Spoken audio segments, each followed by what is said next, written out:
Hello friend, good morning. आज हम लोग कुछ इम्पोर्टेंट क्वेश्चन को देखेंगे जो बिहार एसएससी सचिवालय पुलिस, बिहार पुलिस एसआई और अन्य एग्जाम के लिए भी काफ़ी इम्पोर्टेंट होगा। तो आइए हम लोग पहला क्वेश्चन देखते हैं। क्षेत्रफल की दृष्टि से बिहार का सबसे बड़ा जिला कौन है? तो क्षेत्रफल की दृष्टि से बिहार का सबसे बड़ा जो जिला है वो पश्चिमी चंपारण है, और पश्चिमी चंपारण का जो मुख्यालय है वो बेतिया में है, और सबसे छोटा जिला शिवहर है। नालंदा विश्वविद्यालय की स्थापना किसने किया था? तो नालंदा विश्वविद्यालय की स्थापना कुमारगुप्त ने किया था, और इसको ऑक्सफोर्ड ऑफ महायान भी कहा जाता है। विक्रमशिला विश्वविद्यालय की स्थापना धर्मपाल ने किया था। ये पाल वंश के शासक थे, और ये भागलपुर में है। बिहार का शोक कोसी नदी को कहते हैं, क्योंकि इससे हर साल जो बाढ़ आ जाती है जिससे जान माल की काफ़ी नुकसान होता है, इसी कारण इसको बिहार का शोक कहा जाता है। भाब्रू स्तंभ लेख है, इसी में अशोक ने अपने को मगध का सम्राट कहा है। बाकी किसी भी अभिलेख में उसने अपने को मगध का सम्राट नहीं कहा है। बाकी सब अभिलेख में वो प्रियदर्शी कहता है, और 4 ऐसे अभिलेख हैं जिसमें उसका नाम अशोक मिलता है: मास्की, गुर्जरा, नेटूर और उद्गोलन। और एक ही अभिलेख है भाब्रू स्तंभ अभिलेख, जिसमें अपने को मगध का सम्राट कहता है। नेक्स्ट है, बराबर की गुफाओं का उपयोग आजीविकों ने आश्रय के रूप में किया था। मतलब बराबर की जो गुफा था जिसका निर्माण अशोक और उसके पौत्र दशरथ ने किया था, और ये कुछ किताब में इसको लिखता है कि गया में है, और कुछ किताब में लिखता है कि ये जहानाबाद में है। हालांकि दोनों ऑप्शन में नहीं देगा, एक ही को ही देगा। तो ये आजीवक संप्रदाय को ये लोग दान दिए थे, अशोक और उसके पौत्र दशरथ ने। क्वेश्चन पूछता है कि ह्वेनसांग जो चीनी यात्री है किसके शासनकाल में भारत आया था? तो हर्षवर्धन के शासनकाल में भारत यात्रा किया था, और 635 ईस्वी में वो पाटलिपुत्र आया था। मगध की राजधानी थी जो पाटलिपुत्र, वहाँ आया था। और उसके बाद वो नालंदा विश्वविद्यालय में अध्ययन के लिए गया। जब वो नालंदा विश्वविद्यालय में अध्ययन के लिए गया तब वहाँ के कुलपति, नालंदा विश्वविद्यालय के जो कुलपति थे, शिलभद्र थे। और ह्वेनसांग का जो यात्रा वृत्तांत है वो सी की है। और ह्वेनसांग को यात्रियों का राजकुमार, नीति का पंडित, वर्तमान शाक्य मुनि कहा जाता है। सदाकत आश्रम की स्थापना किसने किया था? तो इसकी स्थापना मजहरुल हक ने किया था, और ये पटना दीघा में स्थित है। कांग्रेस का मुख्यालय भी है। और सदाकत आश्रम के लिए जो जमीन दिए थे वो खैरू मियाँ थे, जो मजरूल हक के दोस्त थे, उन्होंने ही दिया था जब हम लोग स्वतंत्रता संग्राम लड़ रहे थे, तभी की बात है। और हमारे जो प्रथम राष्ट्रपति थे डॉक्टर राजेंद्र प्रसाद, उनका अंतिम समय माने यहीं पर उनकी मृत्यु हुई थी, सदाकत आश्रम में ही। कांग्रेस का अधिवेशन, बिहार में कांग्रेस का जो अधिवेशन हुआ वो बांकीपुर में हुआ। पहला अधिवेशन 1912 में, वो 27वां क्रम से था। क्योंकि आप जानते हैं कि 1885 में 28 दिसंबर 1885 को कांग्रेस की स्थापना होती है बम्बई में। तो उसके क्रम में यह 27वां अधिवेशन था, और बिहार का पहला अधिवेशन था जो 1912 में बांकीपुर पटना में हुआ था, जिसकी अध्यक्षता RN माधोलकर ने किया था। और दूसरा जो अधिवेशन हुआ था वो 1922 में गया में हुआ था, और जिसकी अध्यक्षता चित्तरंजन दास ने किया था। और उस समय 1940 में एक अधिवेशन हुआ था जो रामगढ़ में हुआ था, और वर्तमान में वो झारखंड का हिस्सा है। 1940 में हुआ था, जिसकी अध्यक्षता अबुल कलाम आज़ाद ने किया था, और भारत के वो सबसे युवा कांग्रेस के अध्यक्ष भी है, और सबसे लंबे समय तक उनका कार्यकाल रहा है। क्योंकि 40 से लेकर 46 के बीच में कोई अधिवेशन ही कांग्रेस का नहीं हुआ, एनुअल अधिवेशन, इसीलिए वो अध्यक्ष लंबे पीरियड तक रहे। वर्तमान में वो झारखंड में है, क्योंकि आप जानते हैं कि 2000 में 15 नवंबर 2000 को बिहार से झारखंड अलग हो गया और उस समय 3 नए राज्य बने थे। 1 नवंबर को मध्य प्रदेश से छत्तीसगढ़ अलग हुआ था, 9 नवंबर 2000 को उत्तर प्रदेश से उत्तराखंड अलग हो गया था और 15 नवंबर 2000 को बिहार से झारखंड अलग हुआ था। नेक्स्ट है, आज़ादी के समय कांग्रेस के अध्यक्ष कौन थे? ये बहुत बार एग्जाम में पूछा गया क्वेश्चन है। तो आज़ादी के समय कांग्रेस के जो अध्यक्ष थे JB कृपलानी थे। चंपारण सत्याग्रह कब हुआ?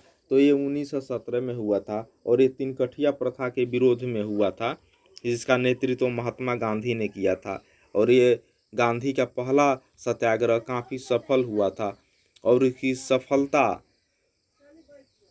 को देखते हुए रविंद्रनाथ टैगोर ने गांधी को महात्मा की उपाधि दी थी और गांधी ने भी उनको गुरुदेव कहा था।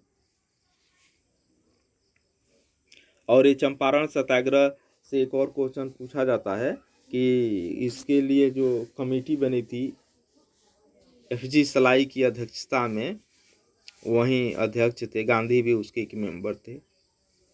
Champaran agrarian committee. नेक्स्ट है, भारत का ग्लेडस्टोन किसे कहा जाता है? तो भारत का ग्लेडस्टोन गोपाल कृष्ण गोखले को कहा जाता है। आप जानते हैं कि ये 1905 में बनारस में जो कांग्रेस की अधिवेशन हुआ था उसकी अध्यक्षता भी किए थे और ये गांधी के राजनीतिक गुरु भी हैं। ये भी क्वेश्चन पूछा जाता है कि महात्मा गांधी के राजनीतिक गुरु कौन है? तो गोपाल कृष्ण गोखले हैं। और गोपाल कृष्ण गोखले के जो गुरु हैं वो महादेव गोविंद रानाडे हैं। और महादेव गोविंद रानाडे को आप लोग जानते हैं कि उनको महाराष्ट्र का सुकरात कहा जाता है। नेक्स्ट है कि अकबर ने बिहार तथा बंगाल को मुगल साम्राज्य में कब मिलाया था? तो ये 1575-76 में मिला लिया था, जबकि उसको प्रांत का दर्जा 1980 में दिया। त्रिवेणी नहर ये किस नदी से निकलती है? तो त्रिवेणी नहर गंडक नदी से निकलती है। त्रिवेणी नहर और सारण नहर, दो नहर गंडक नदी से निकलती है और सोन नहर है वो सोन नदी से ही निकलती है। ये भी क्वेश्चन पूछा जाता है। दास कैपिटल काफ़ी प्रसिद्ध पुस्तक है और इसके रचनाकार है कार्ल मार्क्स। कार्ल मार्क्स ने ही दास कैपिटल की रचना की। पटना का जो गोलघर है उसका निर्माण कैप्टन जॉन गार्स्टीन के द्वारा 1786 में किया गया था और ये भंडारण के रूप में अनाज का भंडारण इसमें होता था, ताकि अकाल उकाल या किसी भी अगर विपरीत परिस्थिति हो तो उसे वितरण किया जाए अनाज। भीम बांध मुंगेर में है। बिहार में मक्का अनुसंधान केंद्र बेगूसराय में है। लीची अनुसंधान केंद्र मुसहरी मुजफ्फरपुर में है और दलहन अनुसंधान केंद्र मोकामा में है।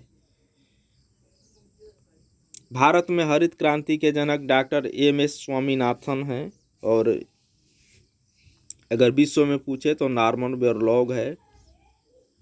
मैक्सिको से जो हरित क्रांति के बीज आए थे और पंजाब और हरियाणा में सबसे ज़्यादा ये प्रभावित हुआ था हरित क्रांति, जिसमें सबसे अधिक गेहूं के फसल को लाभ हुआ था। ये 60 दशक की बात है। आधुनिक युग का मनु किसे कहा जाता है? तो आधुनिक युग का मनु डॉक्टर BR अम्बेडकर को कहा जाता है। जिस तरह हिंदुओं के लिए जो पहले कानून नियम मनु ने बनाया था, उसी तरह डॉक्टर अम्बेडकर ने कानून बनाया, संविधान लिखा, तो इसीलिए इनको आधुनिक मनु कहा जाता है। पंचायती राज विषय है, ये राज्य सूची का, ये बहुत एग्जाम में पूछा जाता है। आप जानते हैं कि संघ सूची, राज्य सूची, समवर्ती सूची और अवशिष्ट सूची हमारे संविधान में है। तो ये राज्य सूची का विषय है और राज्य सूची के विषय पर कानून बनाने का अधिकार राज्य को होता है। संघ सूची पर कानून बनाने का अधिकार संघ को होता है और समवर्ती सूची पर दोनों कानून बना सकते हैं, लेकिन अगर दोनों के कानून में विरोधाभास होगा तो वो केंद्र का कानून ही मान्य होगा और अवशिष्ट शक्तियाँ तो केंद्र के पास है। सोल्डर किसका मिश्रण धातु है? तो टीन और सीसा का है। ये भी पूछा जाता है। एक सामान्य मनुष्य 1 मिनट में कितनी बार सांस लेता है? तो वो 14 से 18 बार के बीच में सांस लेता है। और 1 मिनट में हृदय कितना बार धड़कता है? तो वो 70 से 72 बार धड़कता है। समुद्र तल से बिहार की ऊंचाई 173 फीट है। और बिहार की सबसे जो ऊंची चोटी है, ऊंची, वो सोमेश्वर की श्रेणी है, जो पश्चिमी चंपारण में ही है।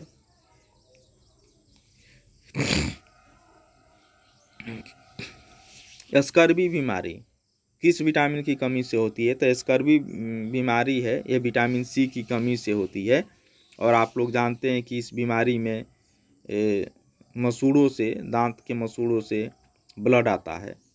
और विटामिन सी का सबसे अच्छा और सबसे बेहतर जो स्रोत है वो आंवला है, इसीलिए आंवला को बॉल ऑफ विटामिन सी के नाम से भी जाना जाता है।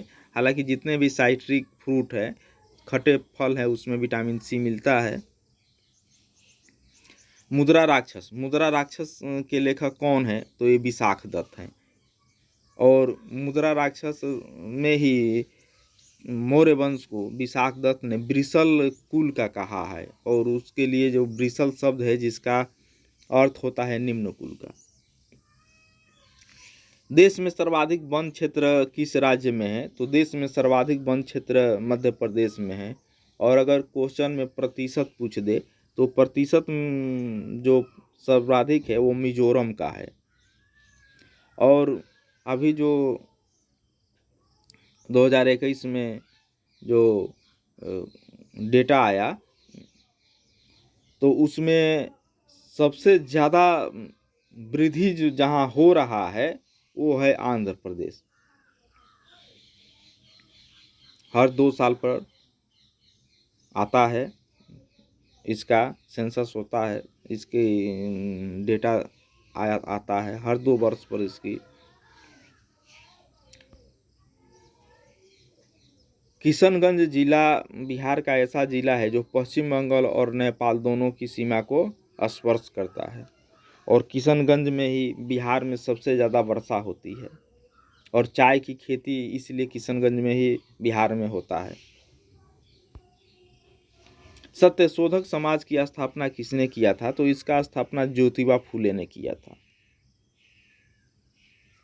और आप जानते हैं कि ज्योतिबा फूले की एक प्रसिद्ध पुस्तक है गुलामगिरी। ये भी क्वेश्चन पूछा जाता है कि गुलामगिरी के लेखक कौन है? तो ज्योतिबा फूले हैं। मानव रक्त का पीएच मान कितना होता है? तो 7.4 होता है। और 7.4 आप जानते हैं कि जो पीएच मान है वो 1 से 0 से 14 तक होता है।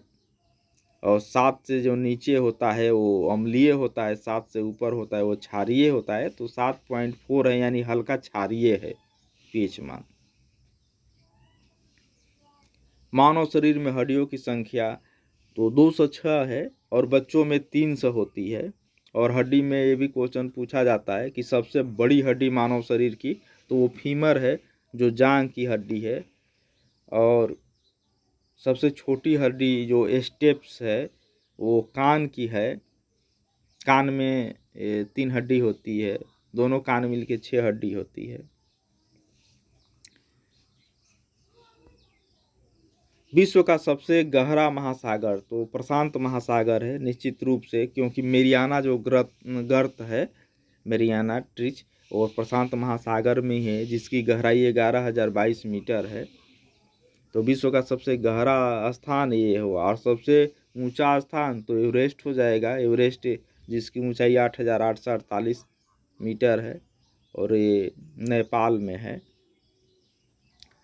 ऑक्टोपस का खून का रंग क्या होता है? तो ऑक्टोपस का खून का रंग नीला होता है। ये क्वेश्चन पूछा गया है। और ये भी क्वेश्चन पूछा जाता है कि तिलचट्टा जो होता है, कॉकरोच का खून का रंग, उसका खून का रंग सफ़ेद होता है। और मनुष्य से पूछा जाता है कि मनुष्य का खून का रंग जो लाल होता है किसके कारण होता है? तो हीमोग्लोबिन के कारण होता है। यकृत से जो पीत जूस निकलता है पीतरस, वो यकृत में बनता है, यकृत से निकलता है, लेकिन वो जमा होता है पित्ताशय में यानी गॉल ब्लाडर में वो जमा होता है। ये भी क्वेश्चन पूछा गया है। चेचक का टीका का खोज जो हुआ था एडवर्ड जेनर ने किया था, ये सबसे पहले टीका बना था। पोलियो का जोनासन सल्क ने किया था और इनके सहयोगी थे अल्बर्ट साबिन। मेनिंजाइटिस बीमारी यह मस्तिष्क से संबंधी है। ये बीमारी होता है तो मस्तिष्क की नसें, मस्तिष्क में सूजन हो जाता है। जल में विटामिन जो घुलनशील होता है वो बी और सी है, ये जल में घुलनशील है, और ए डी ई के ये वसा में घुलनशील है। विटामिन से भी ये क्वेश्चन जनरली पूछे जाते हैं। ब्लड का क्लोटिंग पूछा जाता है तो विटामिन के से होता है। किस विटामिन में कोबाल्ट पाया जाता है तो विटामिन B12 में पाया जाता है। ये सब क्वेश्चन पूछे जाते हैं। और डिजीज से भी पूछे जाते हैं कि कौन विटामिन की कमी से कौन डिजीज होता है। जैसे मान लीजिए कि नाइट ब्लाइंडनेस है, रतौंधी है, ये विटामिन ए की कमी से होता है। भारत में पंचायती राज व्यवस्था की शुरुआत कहाँ हुई थी? तो ये राजस्थान से हुई थी। राजस्थान का जो नागौर डिस्ट्रिक्ट है, नागौर डिस्ट्रिक्ट से 2 अक्टूबर 1959 को हमारे प्रथम जो प्रधानमंत्री थे जवाहरलाल नेहरू ने, उन्होंने ही इसकी शुरुआत की थी। गांधी जयंती के अवसर पर ये हुआ था 2 अक्टूबर को। और दूसरा स्टेट बना था आंध्र प्रदेश, जहाँ पंचायती राज व्यवस्था लागू है। और बिहार में जो पंचायती राज व्यवस्था लागू है वो त्रिस्तरीय है, जिसकी सिफारिश बलवंत राय मेहता समिति ने किया था। और बंगाल एक ऐसा स्टेट है जहाँ चतुर्थ स्तरीय पंचायती राज व्यवस्था लागू है। सबसे ज़्यादा त्रिस्तरीय व्यवस्था ही लागू है।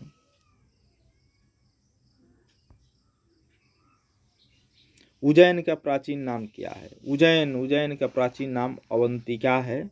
अवंतिका उज्जैन। जानते हैं कि जब 6ठी शताब्दी ईसा पूर्व में जब महाजनपद आप पढ़िएगा तो उस समय 16 महाजनपद थे, और उज्जैन उस समय मगध को कोई अगर टक्कर दे रहा था तो महाजनपद उज्जैन ही था। और उज्जैन से ये भी क्वेश्चन पूछा जाता है कि वो किस नदी के किनारे है, तो उज्जैन क्षिप्रा नदी के किनारे है। महाकाल मंदिर यहीं पर है, उज्जैन में ही है। उज्जैन क्षिप्रा नदी के किनारे बसा है।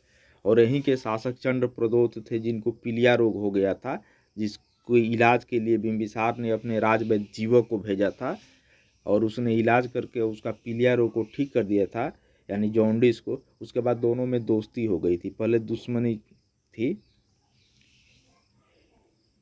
42वां संविधान संशोधन को लघु संविधान कहा जाता है। ये 1976 में हुआ था, और सरदार स्वर्ण सिंह समिति की सिफारिश पर ये हुआ था। और इसी समय मूल कर्तव्य भी संविधान में जुटा था। ये भी क्वेश्चन पूछा जाता है। जो रूस के संविधान से मूल कर्तव्य लिया गया और आर्टिकल 51 का ये में है। और 44वां संविधान संशोधन इसके बाद ये 78 में हुआ था। उसमें क्या था कि संपत्ति के अधिकार को, जो पहले मूल अधिकार था, अब वहाँ से हटाकर उसको लीगल राइट यानी विधिक अधिकार बना दिया गया था। 42वां और 44वां दोनों इम्पोर्टेंट संविधान संशोधन पूछता है।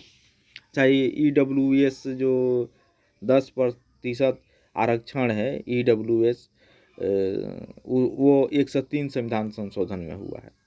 ये भी इम्पोर्टेंट है। बिहार में गंगा की लंबाई कितनी है? तो बिहार में गंगा की जो लंबाई है वो 445 किलोमीटर है। और गंगा की अगर टोटल लंबाई की बात करें तो गंगा की कुल लंबाई 25 किलोमीटर है। वो गंगोत्री से लेके और बंगाल की खाड़ी तक जहाँ गिरती है वो 25 किलोमीटर इसकी लंबाई है। और इस तरह बिहार में लंबाई पूछेगा तो 445 किलोमीटर। ये बक्सर में बिहार में प्रवेश करती है। और बिहार की राजधानी पटना खुद इसके किनारे है। बिहार में जो 16 महाजनपद थे 6ठी शताब्दी ईसा पूर्व में, तो उसमें बिहार में 3 महाजनपद थे, मगध, अंग और बज्जी। तो मगध की राजधानी पाटलिपुत्र थी, अंग की राजधानी चंपा थी, और अंग का जो एरिया है वर्तमान मुंगेर और भागलपुर का एरिया है। बज्जी की राजधानी वैशाली थी। ये 3 महाजनपद थे, और 16 महाजनपद में सबसे शक्तिशाली मगध था।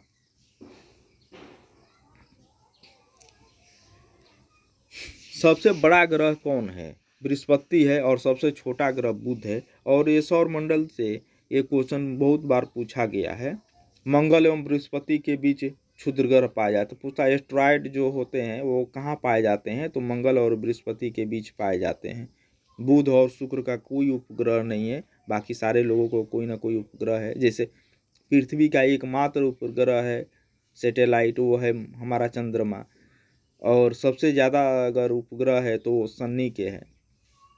कुछ दिन पहले बृहस्पति हुआ करता था, फिर डेटा बदल गया, अब शनि है। और ग्रहों की संख्या 8 है। पहले 9 ग्रह हुआ करते थे। जब 2006 में चेक गणराज्य की राजधानी प्राग में एस्ट्रोलॉजी लोगों का जो सम्मेलन होता है उसमें प्लूटो को हटा दिया गया था। उसके बाद 8 ग्रह है, अभी वर्तमान में 8 ग्रह है, जिसमें सबसे बड़ा बृहस्पति और सबसे छोटा बुध है। और इस सब के बड़े उपनाम से भी क्वेश्चन पूछता है, जैसे पीला ग्रह बृहस्पति हुआ, लाल ग्रह मंगल हुआ, काला ग्रह शनि हुआ, सुंदर ग्रह शनि है, पृथ्वी की बहन, पृथ्वी की भगनी, पृथ्वी सादृश्य ग्रह, ये सब शुक्र है, शाम का तारा भोर का तारा शुक्र है। ये भी क्वेश्चन पूछे जाते हैं। विषुवत रेखा ये 0 डिग्री है, जिसको ये पृथ्वी को 2 बराबर भागों में बांटती है। और इसके दोनों छोर, जैसे ऊपर हो गया उत्तरी गोलार्ध, नीचे 90 डिग्री दक्षिणी गोलार्ध हो जाता है। उसके बाद इसके बाद 23.5 डिग्री ऊपर आप जाते हैं तो कर्क रेखा, और 23.5 डिग्री नीचे आते हैं तो मकर रेखा। इस तरह ये है ग्लोब पर, आप देखिएगा। भारत का जो स्टैंडर्ड टाइम है, मानक समय है, वो 82.5 डिग्री पूर्वी देशांतर है, जो मिर्ज़ापुर एनसीईआरटी इसको मिर्ज़ापुर मानता है। और अन्य चीज़ में है कि ये इलाहाबाद के नैनी से है। और जो पटना का जो समय है, वो जो भारत का मानक समय है उससे 15 मिनट आगे है, 15 मिनट आगे है। क्योंकि निश्चित है कि इलाहाबाद हो या मिर्ज़ापुर, उससे पटना थोड़ा सा पूरब में ही है। और ये भी क्वेश्चन पूछा जाता है, जो ग्रीनविच टाइम है, जो 0 डिग्री देशांतर लंदन में है ग्रीनविच टाइम, तो उससे 5.5 घंटा हम लोग का, इंडिया का जो स्टैंडर्ड टाइम है वो आगे है।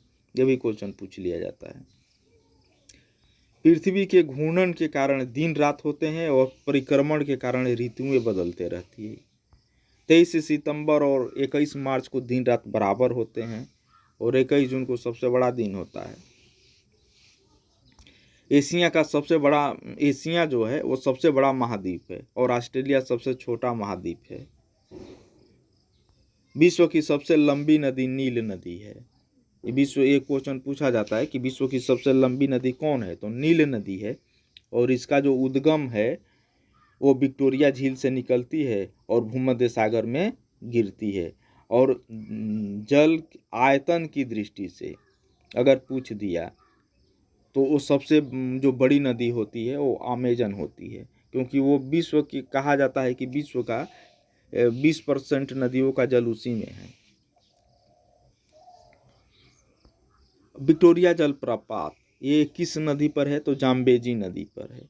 ये ऐसे भी वाटरफॉल से भी पूछा जाता है कि जो बड़ा बड़ा है, जो काफ़ी नामी है, उसको पूछा जाता है। जैसे भारत में धुआंधार जलप्रपात ये नर्मदा नदी पर है, जबलपुर में। और बांध भी पूछे जाते हैं। जैसे एक क्वेश्चन मैंने देखा कि आसमान बांध किस नदी पर है, तो वो नील नदी पर है। हीराकुंड बांध महानदी पर है। तो इस तरह से भी डैम से भी क्वेश्चन पूछे जाते हैं ज्योग्राफी में। सबसे बड़ा मरुस्थल ये सहारा मरुस्थल है जो उत्तरी अफ्रीका में है, और सवाना घास का मैदान भी अफ्रीका महादेश में है। घास के मैदान से भी क्वेश्चन पूछे जाते हैं, जैसे सवाना घास का मैदान कहाँ है तो अफ्रीका में है, प्रेरीज कहाँ है तो अमेरिका में है, स्टेपी कहाँ है तो ये यूरेशिया वाला जो एरिया है, अफ्रीका और यूरोप का कुछ एरिया जिसको यूरेशिया बोलते हैं वहाँ है। बेल्ट कहाँ है तो दक्षिण अफ्रीका में है। डाउन्स कहाँ है, ऑस्ट्रेलिया का घास का मैदान है। लानोज कहाँ, वेनेजुएला का है। पंपास अर्जेंटीना का है। इस तरह घास के मैदान से भी क्वेश्चन पूछे जाते हैं। अनुच्छेद 8 की लेख 27 में क्या है तो ये राष्ट्रपति को अध्यादेश जारी करने की शक्ति प्राप्त है। राष्ट्रपति अध्यादेश जारी करता है। मान लीजिए कि कभी सत्र संसद का नहीं चल रहा हो और देश में ऐसी कोई परिस्थिति आ जाए कि कानून बनाना जरूरी हो तो राष्ट्रपति अध्यादेश द्वारा कानून बना देता है। और ये राज्यपाल को जो पावर है वो 213 में है। राज्यपाल अध्यादेश जारी करता है वो 213 में। आर्टिकल 280 में वित्त आयोग है और 5 वर्षों के लिए राष्ट्रपति इसका गठन करता है। वित्त आयोग का गठन राष्ट्रपति करता है। कोई विधेयक धन विधेयक है या नहीं है ये कौन तय करता है? ये लोकसभा अध्यक्ष तय करता है कि कोई ये विधेयक, अमुक विधेयक जो है ये धन विधेयक है या नहीं है। धन विधेयक, वित्त विधेयक, ये सब लोकसभा अध्यक्ष तय करते हैं। अनुच्छेद 108 में क्या है तो अनुच्छेद 108 में संयुक्त अधिवेशन का प्रावधान है। मान लीजिए कि कोई इशू हो, कोई बिल हो जिस पर लोकसभा और राज्यसभा दोनों में गतिरोध हो तो राष्ट्रपति आर्टिकल 108 के तहत संयुक्त अधिवेशन बुलाता है और संयुक्त अधिवेशन की अध्यक्षता लोकसभा अध्यक्ष ही करता है, न कि राष्ट्रपति।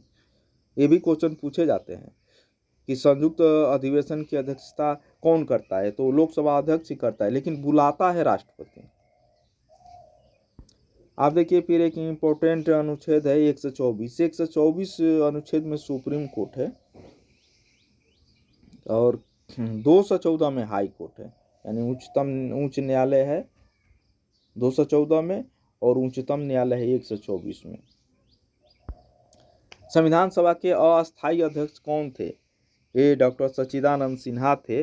और जब ये 9 दिसंबर 1946 को इनका चुनाव हुआ था, निर्वाचन हुआ था, निर्वाचन ने इनको मनोनीत किया गया था कि आप अध्यक्ष रहिए, इसलिए कि ये सबसे बुजुर्ग सदस्य थे, संविधान सभा में सबसे बुजुर्ग सदस्य थे, इसीलिए इनको बना दिया गया। हालांकि 2 दिन बाद ही 11 दिसंबर 1946 को फिर से अस्थायी रूप से डॉक्टर राजेंद्र प्रसाद को बना दिया गया था। ये दोनों क्वेश्चन पूछा जाता है। और संविधान के जो सलाहकार थे, संवैधानिक सलाहकार थे, सर ये थी BN राव थे, बेनेगल नरसिंह राव इनका पूरा नाम था। ये सलाहकार थे। उपाध्यक्ष UC मुखर्जी थे। 15 महिला सदस्य थी। प्रारूप समिति के अध्यक्ष डॉक्टर BR अम्बेडकर थे। ये 7 सदस्यीय कमेटी थी। इन्होंने ही इसको प्रारूप को अंग्रेजी में आप ड्राफ्टिंग कमेटी होता है तो डॉक्टर BR अम्बेडकर थे। ये बहुत बार एग्जाम में पूछा हुआ क्वेश्चन है। संविधान संशोधन की प्रक्रिया हम लोग दक्षिण अफ्रीका देश से लिए। हाँ, ये जो सोर्स होता है ना, स्रोत, संविधान का जो स्रोत है, इससे भी क्वेश्चन पूछा जाता है। इसको भी आप लोग को देखना चाहिए। जैसे संविधान संशोधन की प्रक्रिया दक्षिण अफ्रीका से लिया गया है। संसदीय व्यवस्था हम लोग ब्रिटेन से लिए हैं। मूल अधिकार अमेरिका से लिए हैं।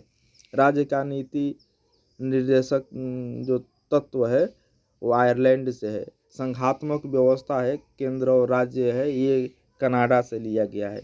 आपात उपबंध है वो जर्मनी के वाइमर संविधान से लिया गया है, यानी जर्मनी से लिया गया है। समवर्ती सूची ये सब प्रस्तावना ये सब ऑस्ट्रेलिया से है।